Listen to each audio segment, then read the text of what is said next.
If you spent any time on social media lately, chances are you've seen them. I'm talking about ads for an AI upskilling platform called Be10X, promising to make you, well, 10 times more productive. They have grown at a wild pace. So let's dive in and see what's really going on behind one of the most viral EdTech companies in India right now. Okay, right off the bat, you see two totally different stories playing out. On one side, the company's website is glowing, boasting a 4.9 out of 5 average rating. But then, you do a quick search online, and it's a completely different world. You find threads on places like Reddit just filled with people calling it a scam. This massive split really begs the question, and it's the one we're going to try and answer in this explainer. What is actually going on with Be10X? Is it a game-changing learning platform, or is there something else at play here? To really understand this whole conflict, we have to start with the promise. This is the official Be10X story, the narrative that has convinced hundreds of thousands of professionals that this is something they need. Now, you have to admit, their slogan is brilliant. This one sentence is the core of their entire marketing machine. It just perfectly taps into that anxiety so many of us feel about AI, and it flips the script. Suddenly, AI isn't a threat, it's your secret weapon. It's an urgent, powerful, and honestly, an incredibly effective message. The company markets itself as this fast-paced, get-it-done learning platform.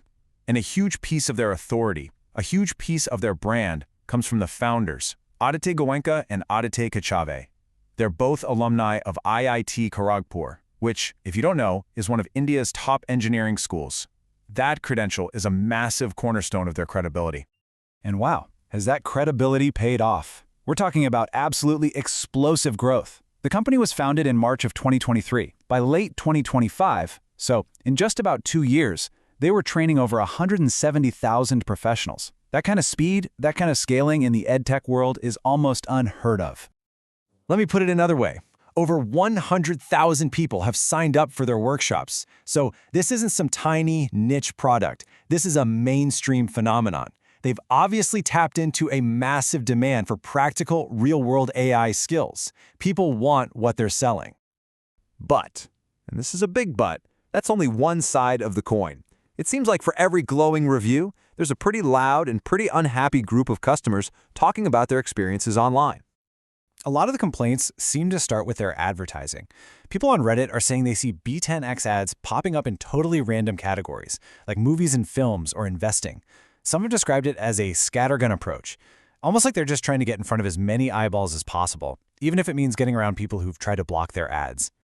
And the language people are using, it's intense. You see these thread titles, things like, "I got scammed," "Be10X fraud scam," "Don't fall into this trap." And it's not just on one platform. You see this stuff across Reddit, Quora, even Instagram. It really suggests this isn't just a couple of isolated bad experiences.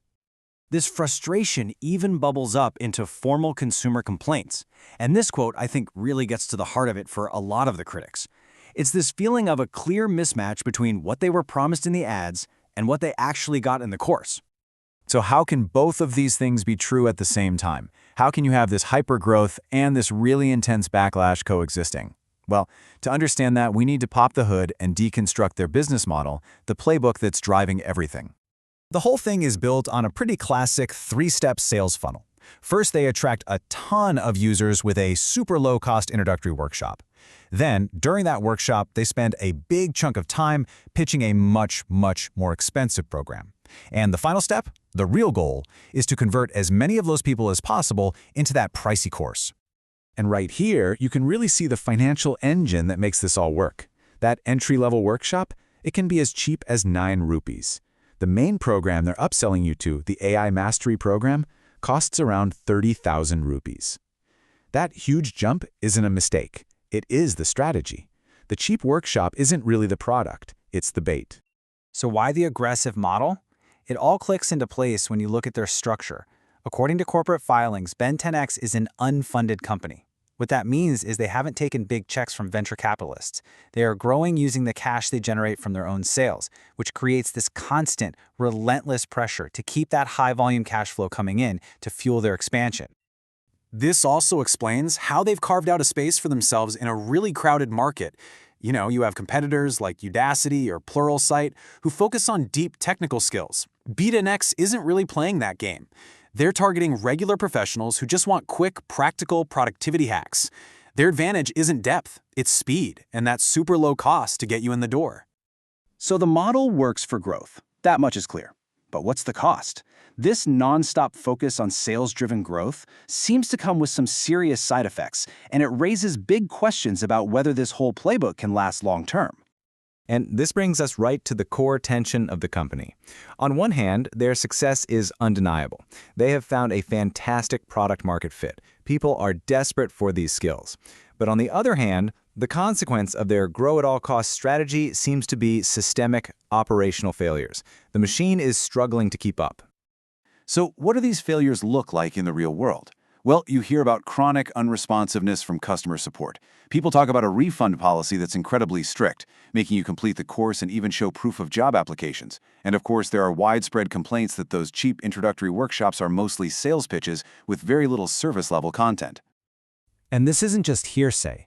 There are documented cases, like one involving a customer named Ms. Richa Singh, where people have had to go to a third-party mediation service just to get their money back.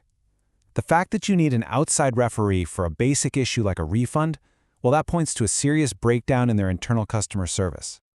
When you step back and look at the whole picture, the story of Be10X really feels like a case study in the trade-offs that come with rapid, unfunded growth. They've absolutely nailed a market need and built a powerful engine to go after it. But it leaves us with this one final critical question to think about. In this race to get big as fast as possible, in this pursuit of a 10x mindset, what is the true cost to the customer and, ultimately, to the company's own reputation?